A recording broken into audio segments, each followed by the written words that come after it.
You are seeing.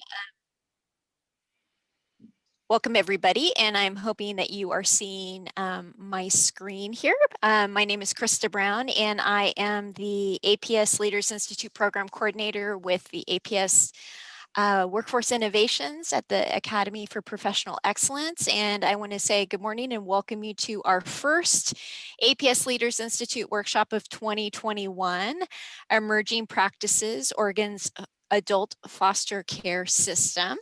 I am joined today by my wonderful colleagues, Rabaz Taha, Operations Coordinator, Don Gibbons McWayne, Program Manager of APSWI, and Lori Della Grammaticus, Executive Director of NAPSA. Does not need any introduction, I am sure. I'd also like to welcome our generous presenter today, Lynette Caldwell, who is the Adult Foster Home AFH Manager with the Safety Oversight and Quality Unit at the Oregon Department of Human Services. And a little bit about Lynette. She has been in this position since 2016. Managing the Adult and People with Disabilities Adult Foster Home Program. She is tasked with the licensing and regulation of AFHs, serving older adults and adults with physical disabilities. She is passionate and dedicated to supporting Oregon's licensors, licensees, and caregivers, while also doing all that is necessary to ensure resident health and safety.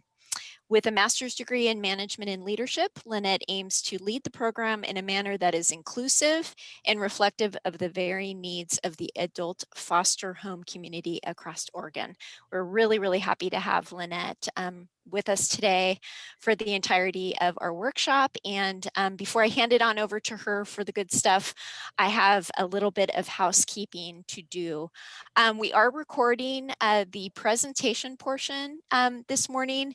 We have some folks who really wanted to be here but could not, so we will share that recording with everyone who is registered, as well as some of our processing notes from our breakout and large group processing activities.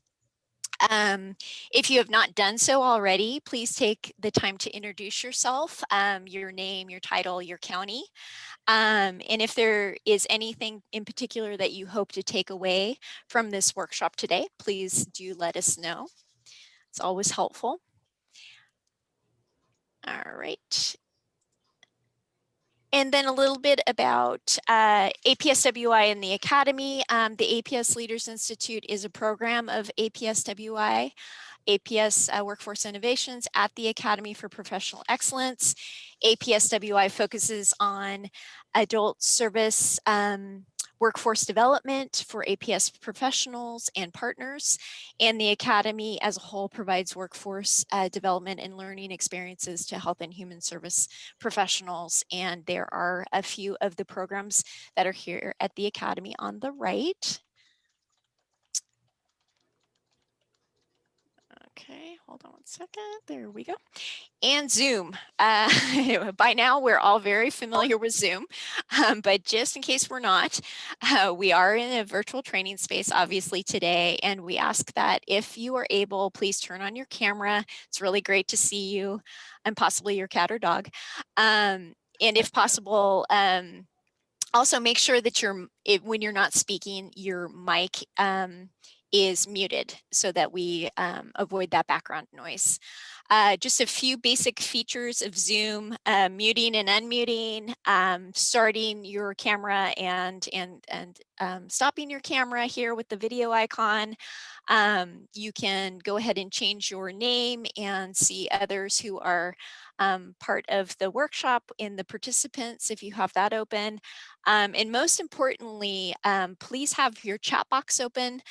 We are already obviously using that, and we will be using that for questions, for instructions, and overall information for you.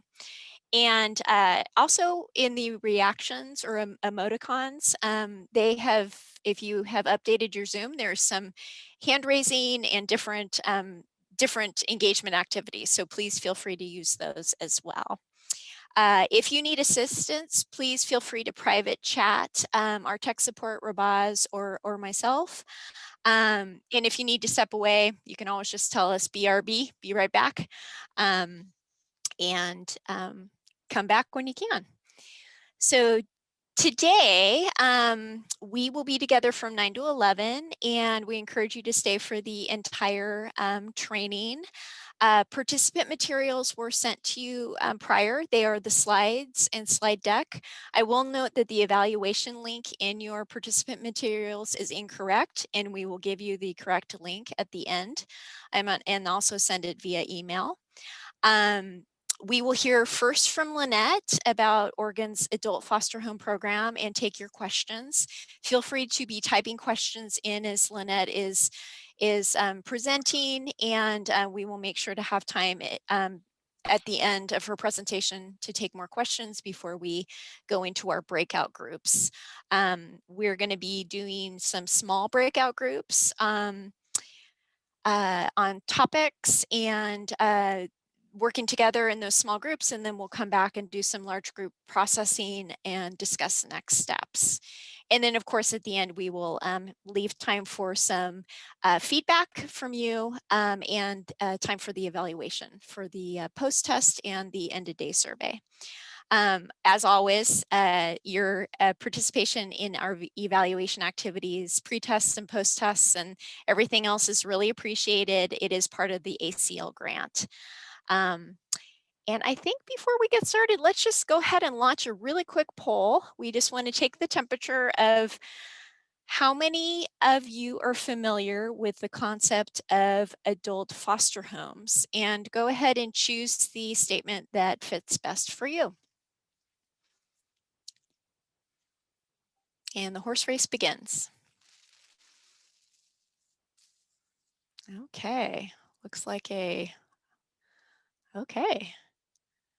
Just give it a couple more seconds. Let folks weigh in. A little bit more. Okay.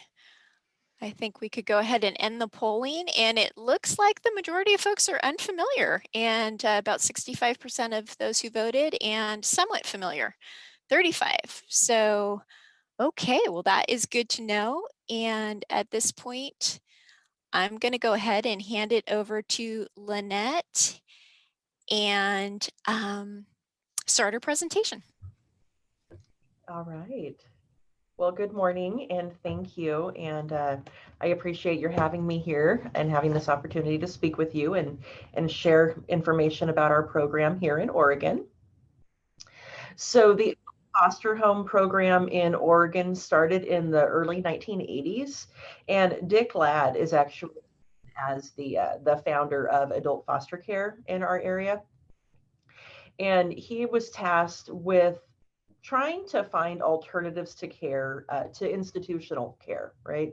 So we wanted to create environments that were reflective of individual rights and dignity and privacy, but also doing so in a home-like setting. And it's interesting to me as I was watching your comments come in the chat and talking about that county perspective. When the adult foster home model was created in Oregon, we do have an allowance in our statute that allows our counties to operate their adult foster home independent of the state. And right now, all but one Oregon county right now is under kind of my umbrella, the statewide umbrella for oversight. But Multnomah County, which is, the greater Portland area, they actually oversee their own adult foster home program. So the only requirement is that they, as a county, their administrative rules have to meet or exceed the stringency of our rules. We used to have two counties that operated independently, but one of them kind of ultimately came back under that state fold. So I'm curious as I get to know some of you to talk about like that county perspective and, how that would be run as well across, especially a state as big as California. So ultimately what we ended up with in adult foster homes in Oregon was like I said, an alternative to institutional care, and a model through which, it started, boy, in the 80s, it started really kind of reflective of, let's say, people that want to stay home, that want to run an in-home business. Maybe it's a daughter who's already caring for her parents, or, a son caring for a loved one. And ultimately opening the adult foster home model allowed them to, maintain an income while doing so.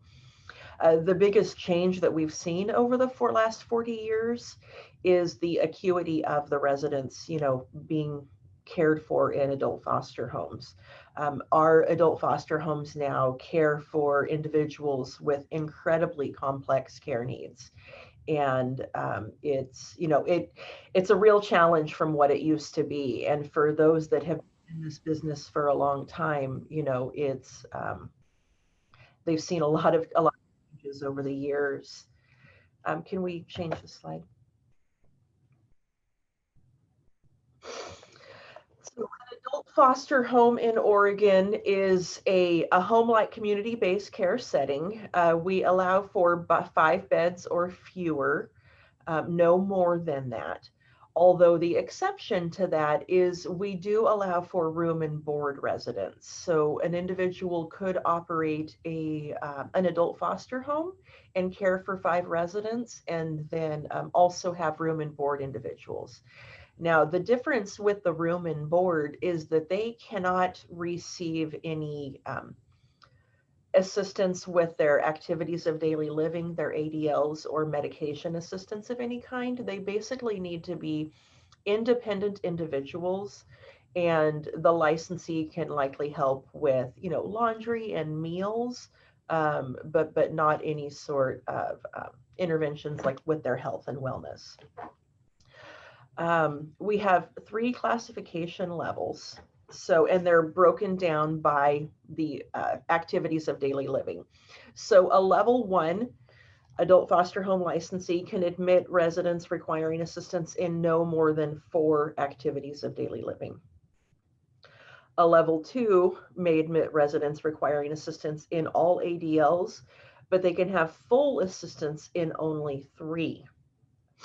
And then a level 3 may admit residents requiring assistance in more than 4 ADLs, but they can only have 1 bed-bound resident. Now, the payment rates are also kind of based on this, and we'll touch on that a bit more as I go forward as well. And I will be honest and say that having a level 1 adult foster home there's not a lot of financial incentive to do so. It can be pretty challenging because the residents are considered to be fairly independent. And so the reimbursement rates are lower for a level 1. Most of the providers that we see come in have a level 2 license.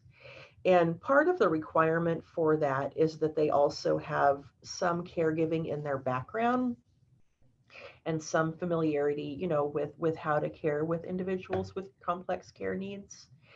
And someone can step straight into a level 3 license. However, that person needs to be a licensed professional. So we'll see a lot of maybe nurses or, providers come in and try to open a level 3 adult foster home.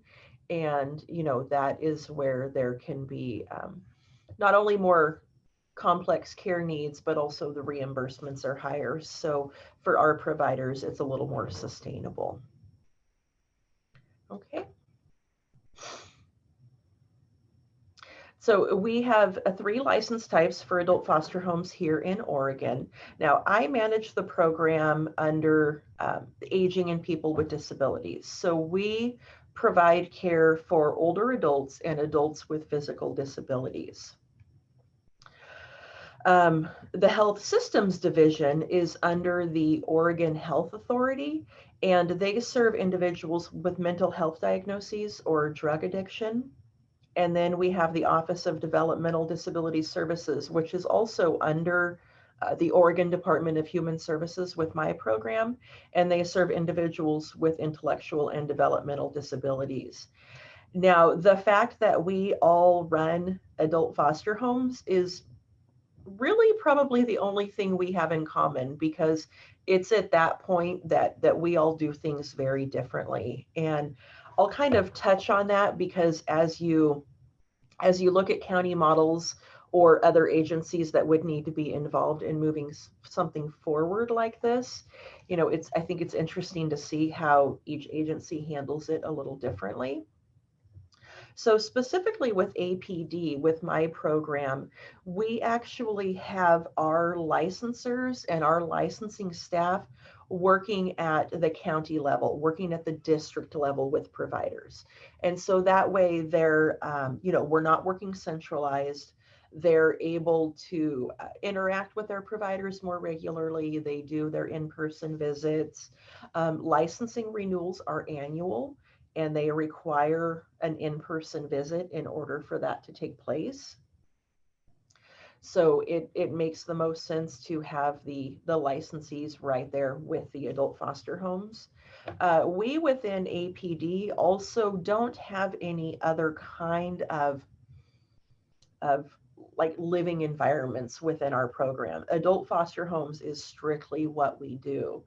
HSD and ODDS, they also have, group homes and just different types of living environments. They'll have, individuals that are living independently that have caregivers come in, and it's all kind of managed along with their adult foster home program, kind of under that same umbrella. But for us in APD, it's really segmented.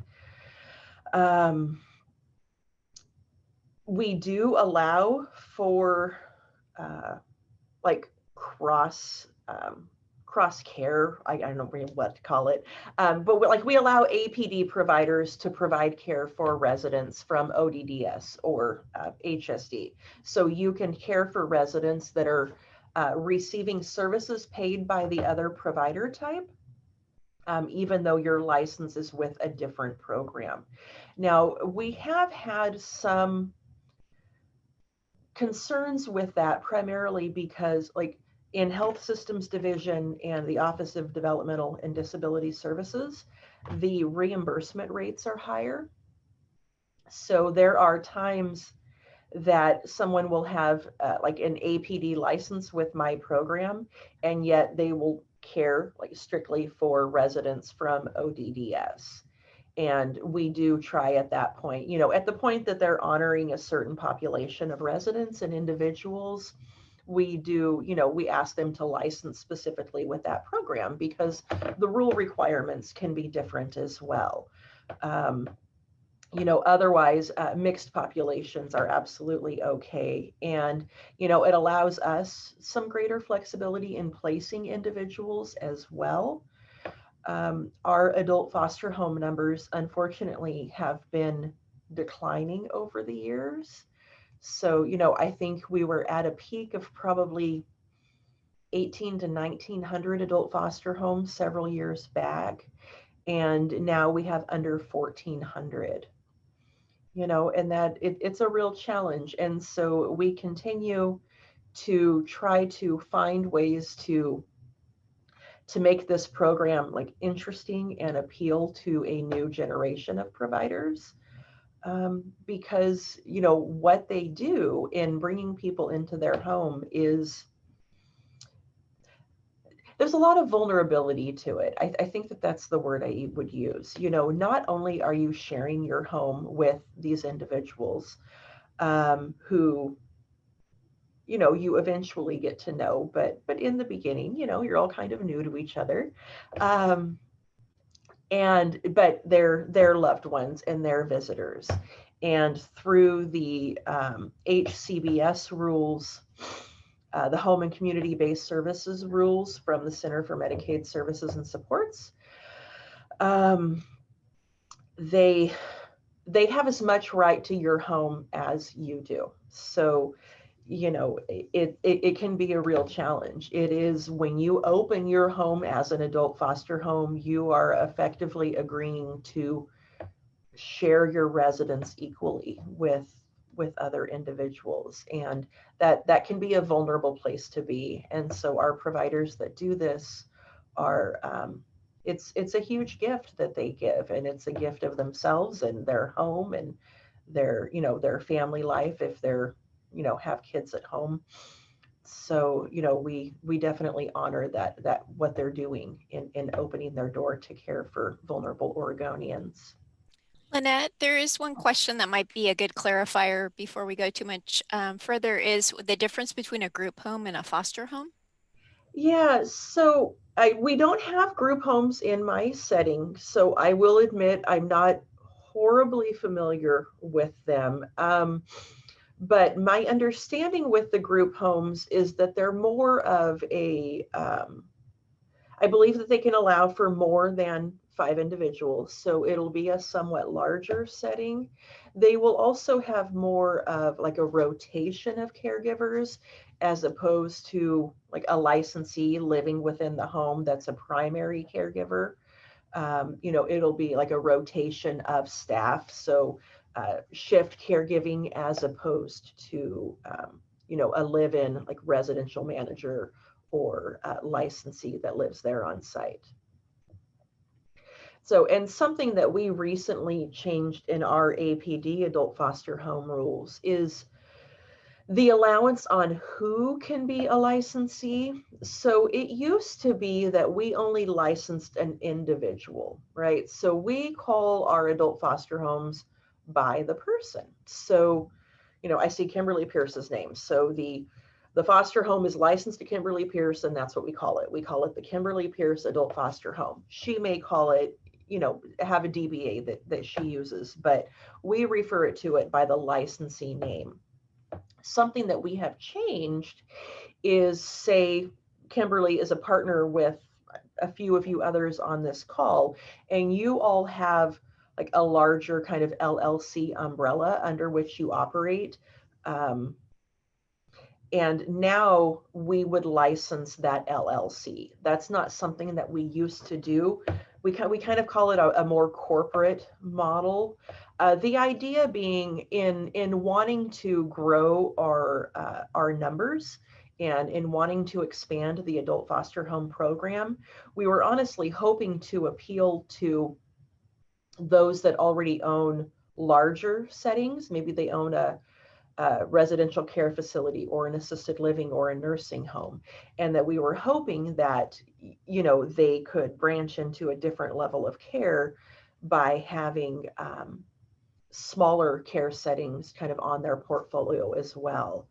So it's something that is a new change for us in the last year and a half, and so we're kind of just still moving our way through it.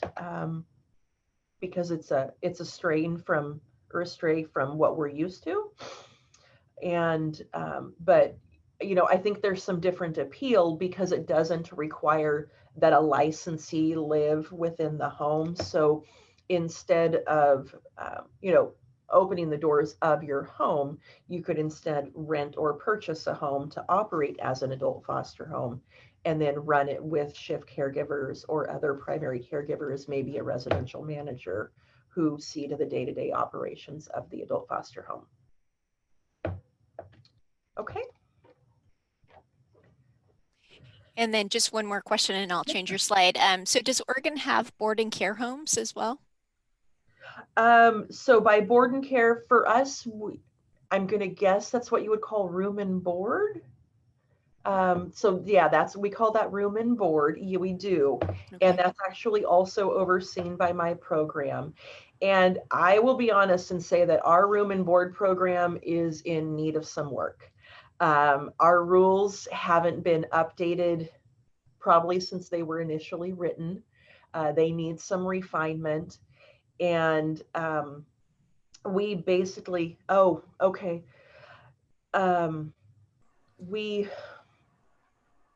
So Lynette, what you're referring to as a room and board, we might call an ILA, an independent living facility, where people need to be independent with their ADLs and their meds. The boarding cares would be like a 6-bed board and care home. So it's in a, it's a home setting, but up to 6 people. But I think one of the things that would distinguish our board and cares from Oregon's foster care is in the foster care homes, you can have someone who's bed bound. And our board and cares, you could not, but otherwise I think there are possibly some similarities. Okay. And you're saying that they are similar to independent living? No, they're different from an independent living facility in that people can have ADL needs. They need to be able to bear weight, so they can't be total care. But they can. But someone who's in a board and care usually has some ADL needs. Got it. Okay. Okay. Yeah, it does sound like that there would be some similarities with the adult foster home program. I'm curious as to like the living arrangement with a board and care home. Are they residential or are they kind of more institutional settings? They can be in a residential home, but they're not normally someone's home. I think that I'm like trying to kind of wrap my head around what's the difference between the boarding cares and the adult foster care homes. So normally a boarding care is not someone's home. It's just, it is a place for people to come into that need care, but it's in more of a home setting. So there might be like 3 bedrooms, 2 people to a room. But it's not like a family home where people are living and their kids and that sort of thing. So that maybe is one of the other distinguishing features. It sounds like the adult foster home, it's someone's home, it's their residence, and then they're opening it up to people who need care. Is that correct? Yes. Yes. Okay. But I'm getting the impression that it's more like your corporate foster homes. Exactly. That's exactly what I was going to say. So our newer model through which, we allow kind of an LLC, or for the individuals that aren't living there, like within the adult foster home, but instead they operate it with shift caregiving. I would say that there's definitely more parallels with that, with the board and care and like that corporate model of adult foster home ownership, as opposed to what the more traditional model of adult foster home ownership is. So it sounds as though we're in the process of developing a program that kind of goes in that direction, which I think is interesting. And since it's new to us, I'm curious to learn more as far as how you manage it. Yeah, I think that there's definitely some parallels to that. And I did see a question in the chat asking if we had assisted livings, and we do. So we have assisted livings and residential care facilities, and they can have a memory care endorsement. And then we also have nursing facilities. So they are licensed here at my same office as well, with some peer managers of mine. So yeah, we do. And so I'll just jump into the slide, but we pay for our long-term care program in adult foster home through a waiver that we receive from Medicaid. It's the 1915K waiver, and it basically allows us to move Medicaid dollars that have been allocated to nursing facilities to pay for long-term care in community-based settings. So community-based being assisted living and residential care facilities, but also adult foster homes. And this is one of those things. So like my office, and I'll touch on this a bit more in a minute too, but we handle like regulation and policy and rules. We have the local offices that handle the licensing. And then my partners, a couple miles down the road there at the central office hub, they handle Medicaid and like the contracts. So we have our basic Medicaid rates that are already established, and they're set. But then we also have what we call specific needs contracts and exceptional payments. So a specific needs contract, excuse me, is a contract through which a provider is required to provide care above and beyond what kind of the minimum standards as established by rule. So the one that comes to mind for me that stands out the most is there's a client that has a traumatic brain injury, and they cannot have roommates, but they also require 2 caregivers around the clock 24/7. So their specific needs contract addresses not only payment for the 2 caregivers 24/7 around the clock, but also has a requirement of certain activities, things to be brought into the home, and also to keep them engaged with their community. So there's a lot, it raises those minimum standards in terms of the operation of that home in order to keep that contract in place. And an exceptional payment is an allotment of hours. So say you have a resident that requires transfer assistance, several times a day, then we will make sure that you are funded and have reimbursements available to assist for those extra hours that individual requires extra caregiving, 2-on-1 caregiving, and above and beyond what the base rate is from Medicaid. Okay, if we can change.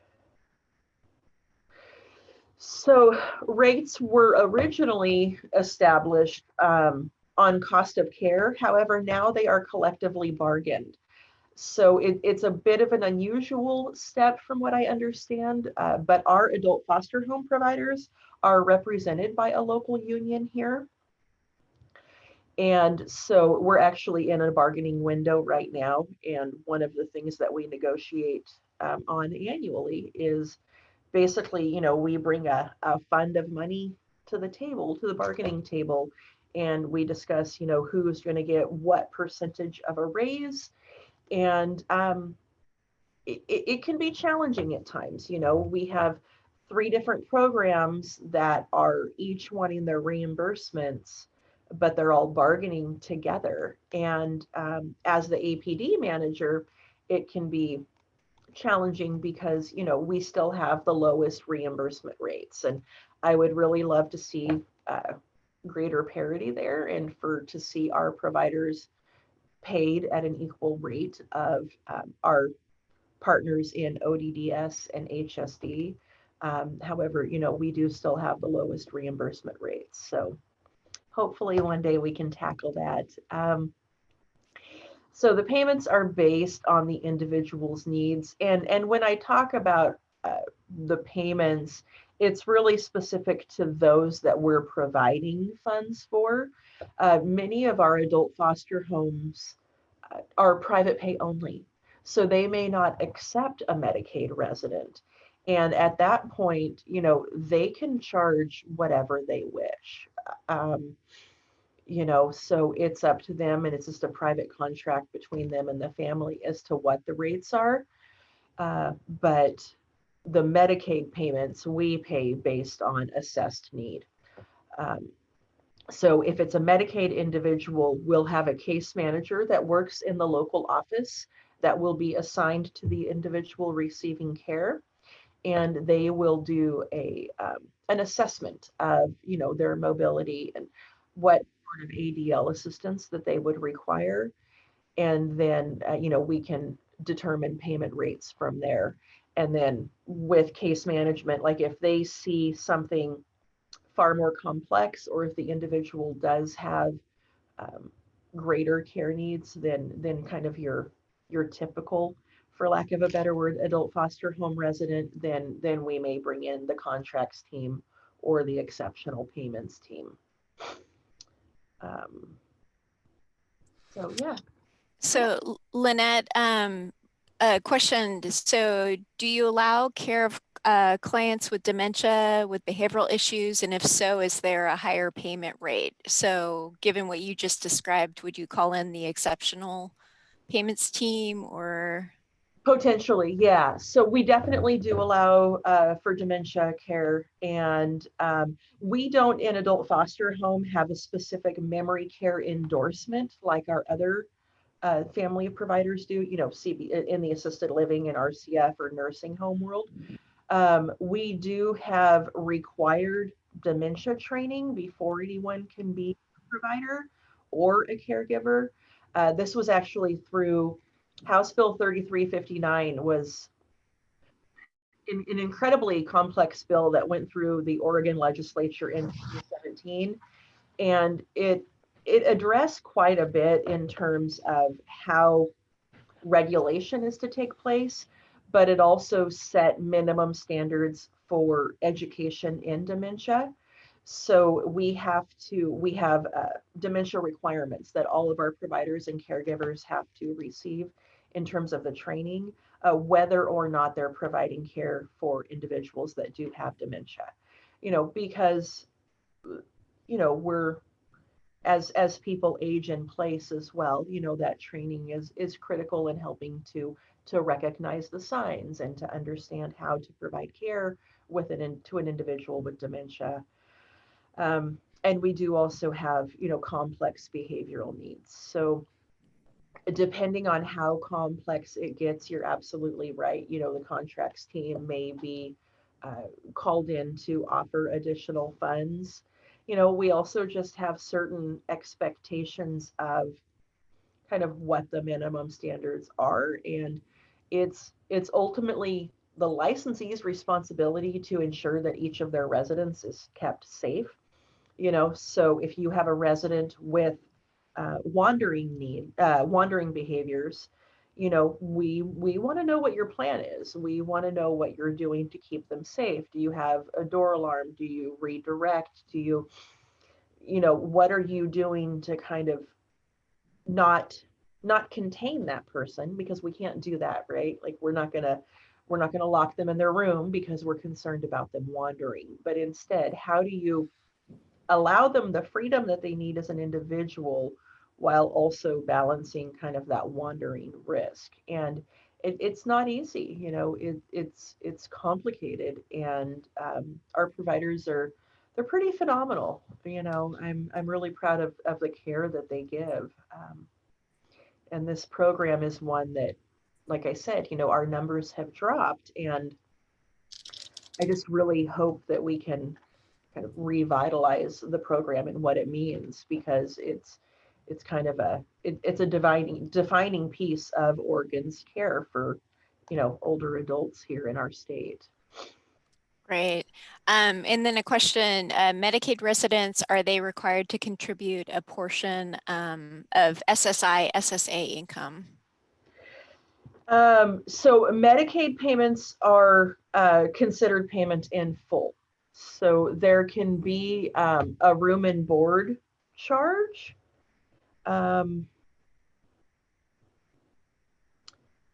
But the licensee can't actually charge them anything above and beyond what we agree to pay.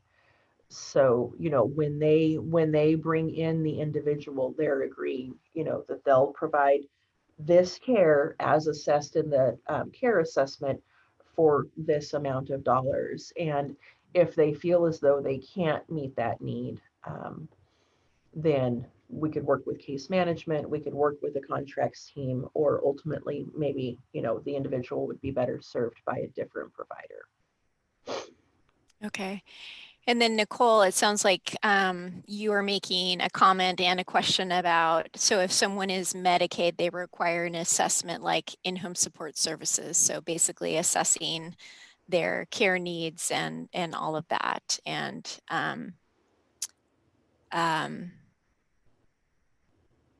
in any kind of care plan. Right.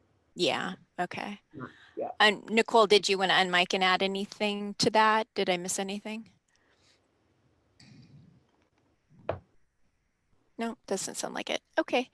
And then another question, this is a, thank you, Martha, for this. How quickly can an adult be placed in an adult foster home? Are there emergency placements? Absolutely. Okay. Yeah, there are. you know, we work closely with our local offices. You know, they have a good pulse on what's available in their area. And yeah, emergency placements are absolutely an option if we need to. And then Don is asking, is it common for somebody to open up an adult foster home to receive payment for providing care to a family member who needs care? Yeah. Yeah. So yes, it probably used to be more common than it is now, but we don't disallow it now. What we do disallow though is if I'm running an adult foster home and I'm providing care to my dad, he has to count as one of my beds. He cannot be like a sixth person in my adult foster home receiving care. We have a max of 5 beds that we're allowed to provide payment for. So if he's there and receiving care, then he needs to be count as one of those 5 beds, and he would factor into, you know, fire drills just like anyone else. You know, any part of the just kind of the regular planning of the adult foster home. You know, there's no kind of difference in how he's treated. Yeah. And he could also be the only resident, is that right? Or if you open a home, then do you have to allow additional residents as well? Yeah, so we have what we call limited adult foster homes. And those are an adult foster home type in which there's a pre-existing relationship. So, you know, me and my dad, you know, I don't know, like a brother and sister, and, you know, one is providing care for the other. And basically what it means is that the license is attached to the name of the individual providing care. So if I'm providing care for him, you know, Michael is the name on my license. That's who I'm allowed to provide care for. And should Michael go to a different care setting, or should he pass, then my license is no longer any good. It is attached only to him and his care. So that limited model, yes, would keep it just at 1 bed. And we don't force anyone to have like a greater number of beds. You know, 5 is kind of the max, but, you know, we have plenty of adult foster homes just based on their size or how their bedrooms are set up, or maybe they want to keep all their bedrooms private as opposed to shared rooms. So they provide, you know, they're a 3-bed adult foster home, and that's absolutely fine as well. You know, in our rules, we require certain facility standards, and like there's required square footage per resident. So rooms have to be a certain size in order to be shared. So if they're not able to meet that, then they may operate a smaller adult foster home. So 5 is the max, but definitely not a requirement. Okay, so the authority and regulation. So that is where I work, the Safety Oversight and Quality Unit. And like I kind of alluded to earlier, we provide the regulation. We write the rules, we write the statewide policies. And interestingly enough, you know, like I said in the beginning, with Multnomah County, who operates independently, like we write our rules, and then they have to use them to make sure that their rules are equal to or greater in stringency. But they don't, you know, just because we allow something doesn't mean that they have to. And I think the biggest example of that right now is electronic medical records. We allow them, and Multnomah County does not. And, you know, so in that instance, their rules are more strict than ours, so they're able to do that. But my background actually before I came here was medical records. I ran a medical records department in Washington State and kind of provided care and or services and training all over like the western half of the US to those using electronic medical records. So that was a change that I was excited to implement. But Multnomah County hasn't yet done that. So those are the kinds of policy changes that we make here at SOQ when we have legislation that comes our way, we write it into rule and see that it's implemented through policy with our district partners. Same with bargaining, so if there's certain elements of bargaining that change kind of what our policies would be within the agency, we're responsible with bringing those forward to the district offices. And we also provide, and this is kind of the bulk of our work, is corrective action. So I have corrective action coordinators that are assigned like an alpha range of providers. And those providers, they're tasked with working with the local offices when corrective action is needed, and kind of just implementing that corrective action process and moving it forward. So we have kind of this pyramid of corrective action, where we try to start with technical assistance at the local level, where the licensor will work with the licensee and try to provide them coaching, in towards meeting rule. That can lead to violations being written, which can also ultimately lead to civil penalties. We do have some mandatory civil penalties that have been established by statute. So those for us are not negotiable. We have to issue those, and they tend to revolve around safety issues. So requirement for smoke alarms and carbon monoxide detectors, those are mandatories. Unqualified caregivers working alone, that's a mandatory. A new one is actually retaliation. So if we have evidence that a licensee has retaliated against a caregiver or a resident for having reported something to APS, then that is a mandatory civil penalty. That was actually a result of, I believe, legislation just last year. So, and then from there, it can go, we can get far stricter. So we place conditions on licenses. So if the licensee is not able to meet the minimum standards, if they're not staffing their adult foster home appropriately, if they're not maintaining, like say we get a phone call that their power was shut off because they didn't pay their bill, we're going to place a condition and we're going to ask to look at their financials. We want to know what's going on. We require adult foster home, adult foster home licensees to have a minimum of 2 months, equivalent of 2 months of what would be needed to maintain the adult foster home without depending on resident income. So if it costs you $10,000 a month to run your adult foster home, you have to have at least $20,000, in the bank or available in a line of credit. And if you own 5 adult foster homes and it costs $10,000 to run each of them, you need to have $100,000 in the bank or accessible to you. So if we get a call that your power has been shut off or you're not paying contractors, we'll take a look at financials. So a condition can ultimately lead, if they don't comply with that or don't work with us, and most of them do, it can lead to a revocation or non-renewal of their license. And we also have an allowance for suspensions. So if there is something going on in the adult foster home that we just think there's an immediate need and we're going to get everybody out of there, and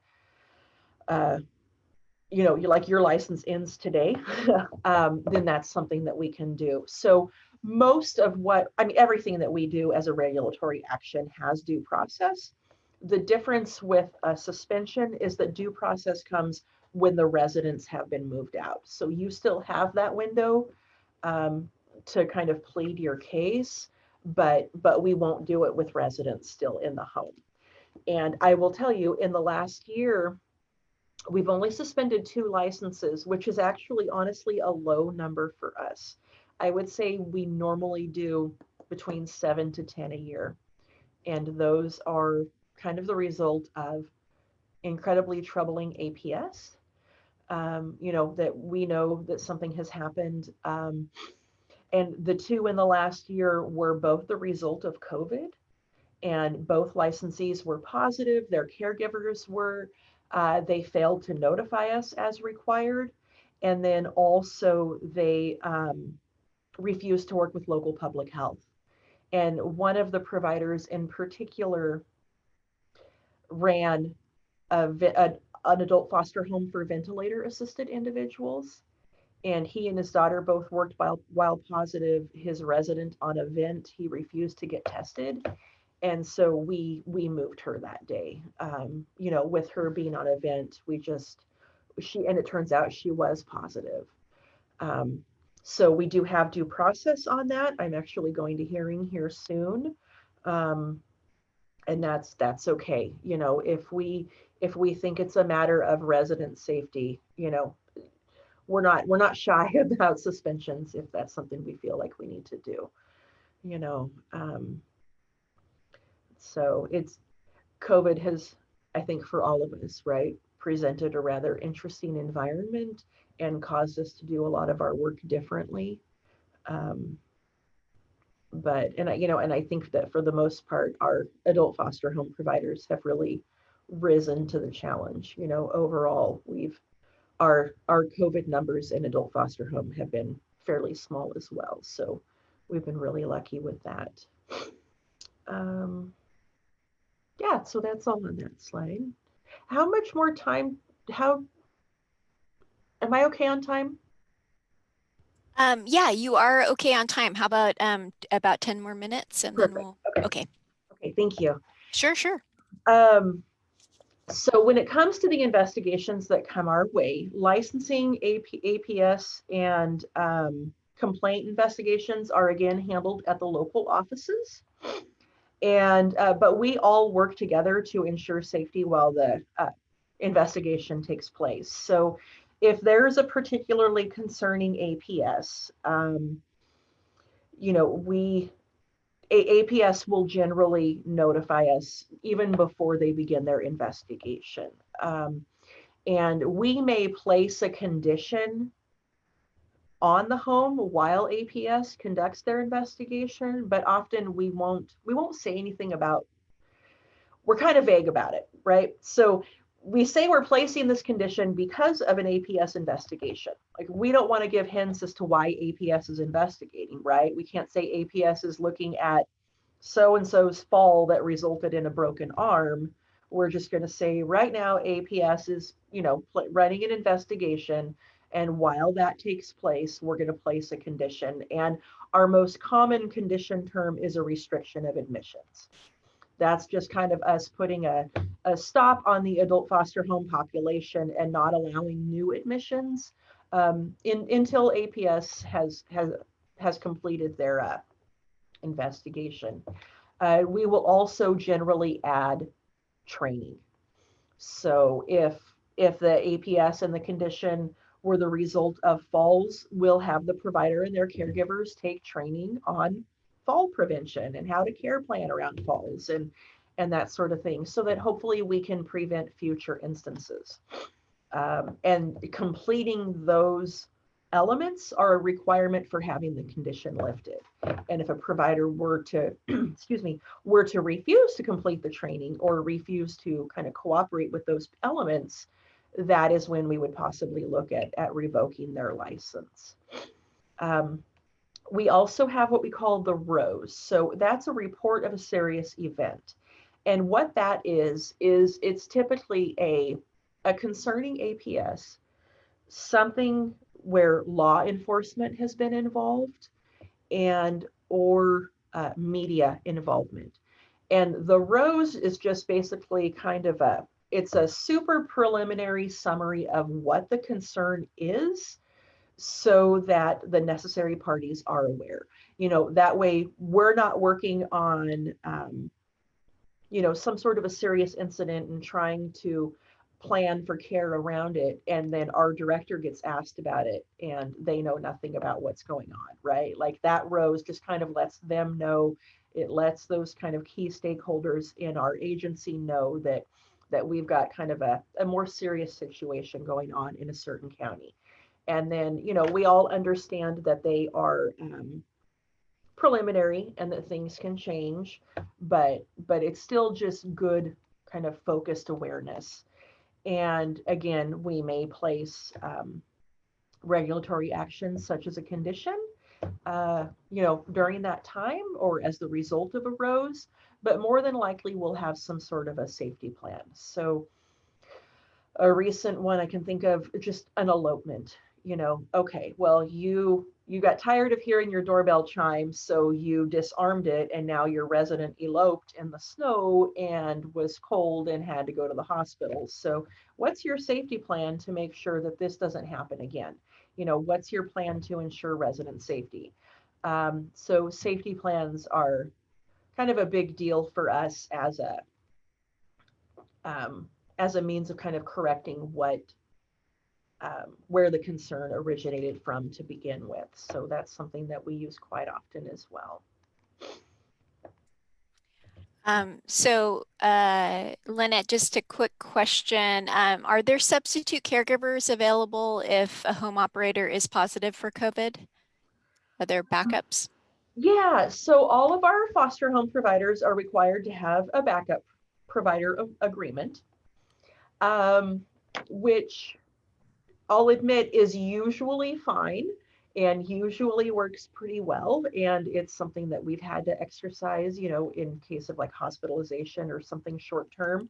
With COVID, it's been a little harder because obviously that just causes one foster home provider to potentially, expose their residents to COVID, right? So we work closely, specific to that, we work with local public health to kind of get a baseline of the COVID status of the adult foster home.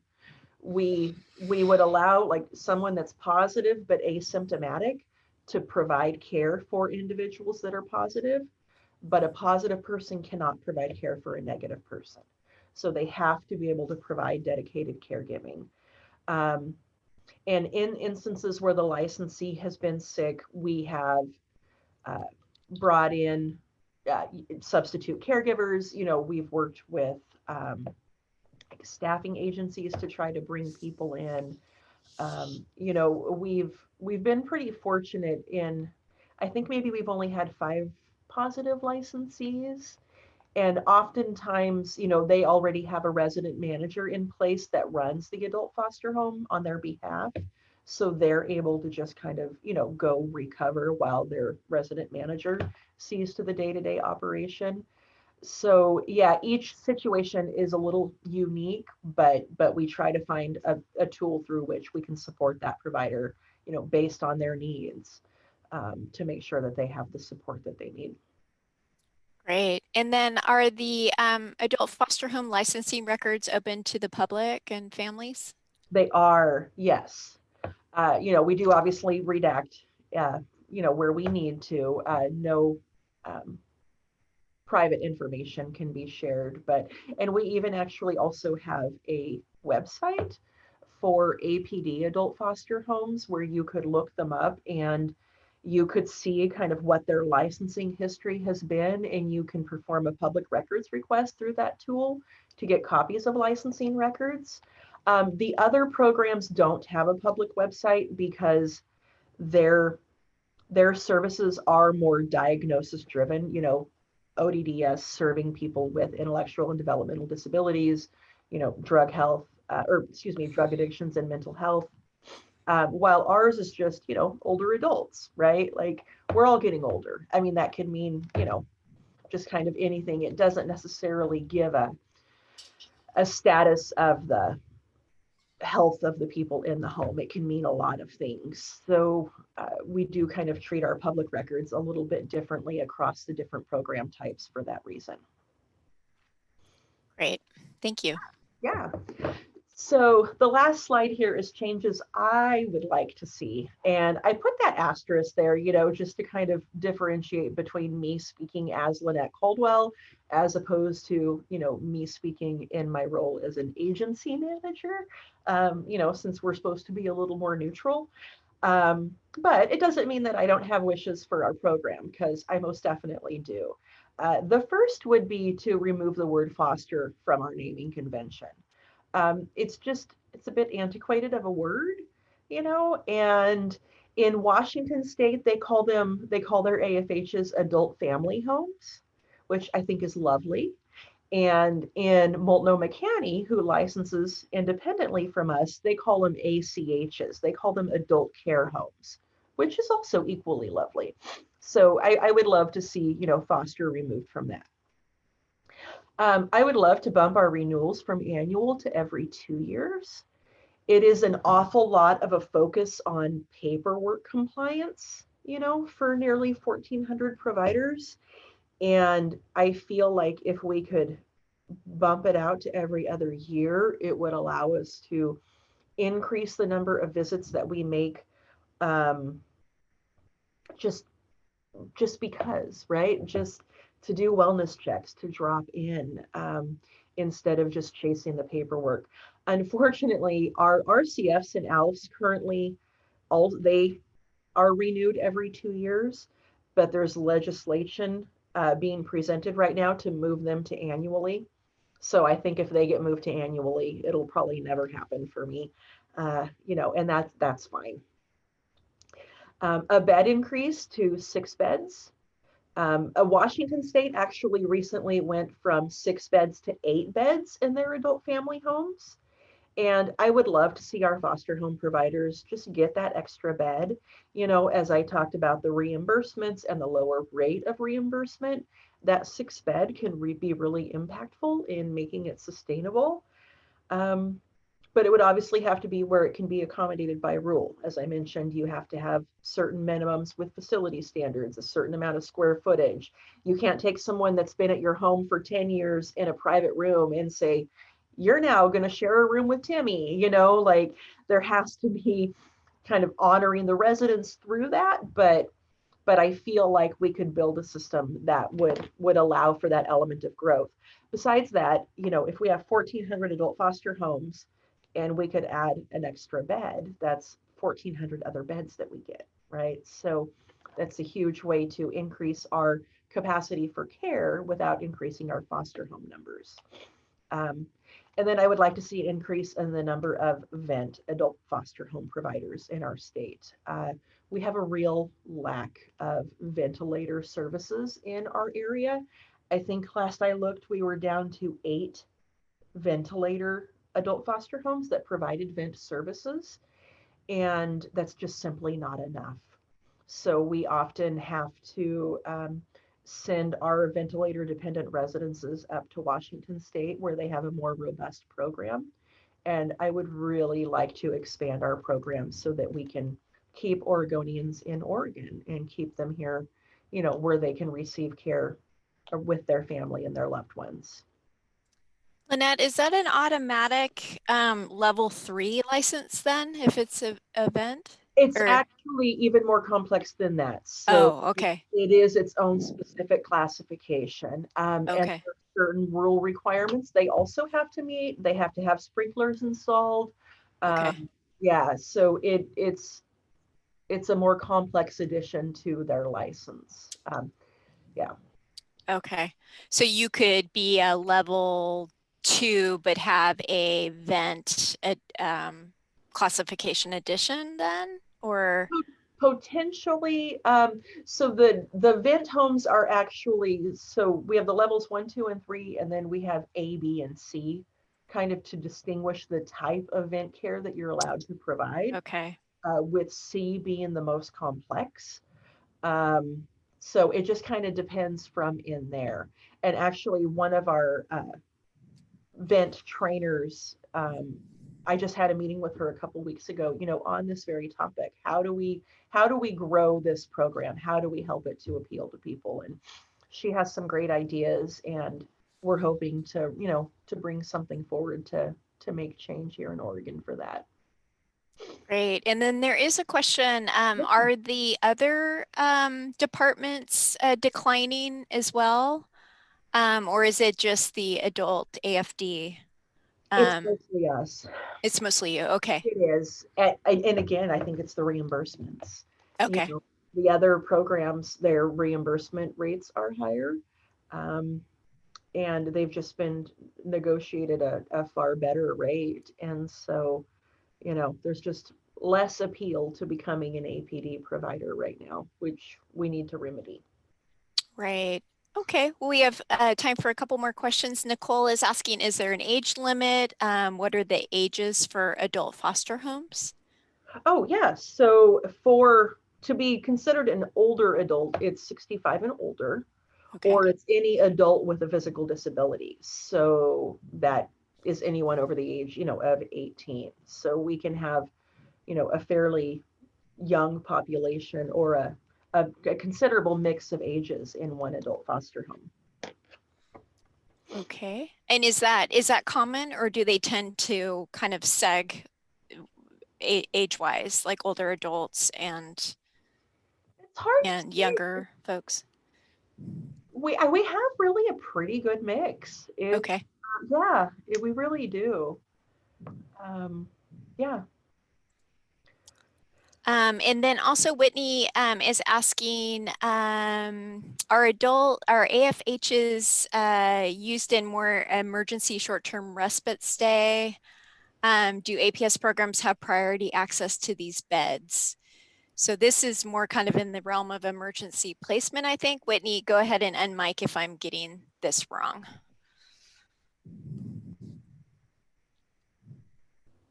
Nope, sounds like I was right.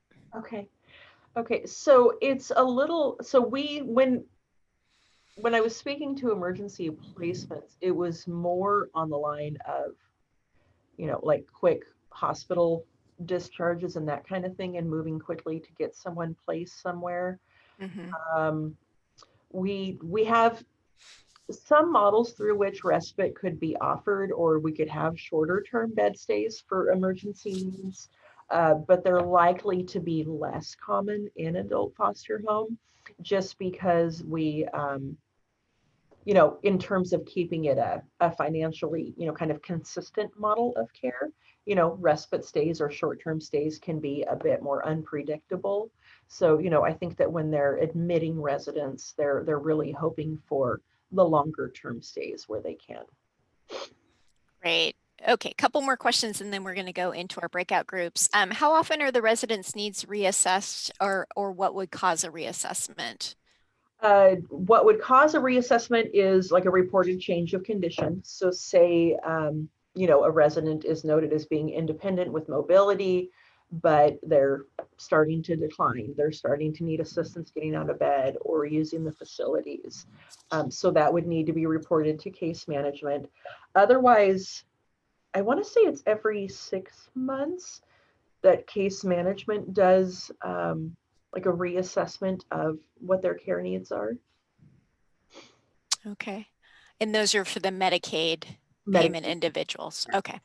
Mm-hmm. And then Jeremy is asking, assisted living facilities, are they monitored by the same agency in Oregon, or a different agency? Yeah, they're monitored by SOQ here, the Safety Oversight and Quality Unit that I work at.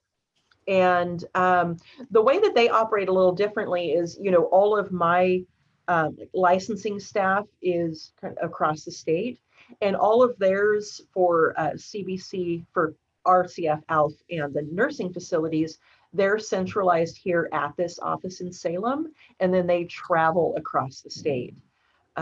So they, I think we have about 130 nursing facilities, and I think about 535-ish assisted livings and RCFs across the state.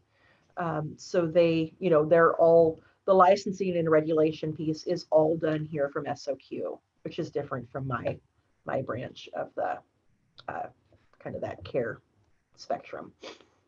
Okay, great. All right. Oh my gosh, thank you so much, Lynette. This was like such awesome information. And then you have given us a overview link as well. And Robaz, would we be able to put that in the chat box for everybody to look at later? It's also in your slides. So at this point, let's go ahead and get into our breakout group. So we're going to do something a little bit different with you. We're going to go into 4 small groups that are randomly assigned. To look at the different kind of areas that Lynette has just presented to us. Group 1 is authority and regulation, and Dawn Gibbons McWayne will be the facilitator within that. Group 2 is funding, and that is Lori. Group 3 is oversight and licensing, and that will be me. And then group 4 is recruitment, and that is going to be Lynette. And so you'll see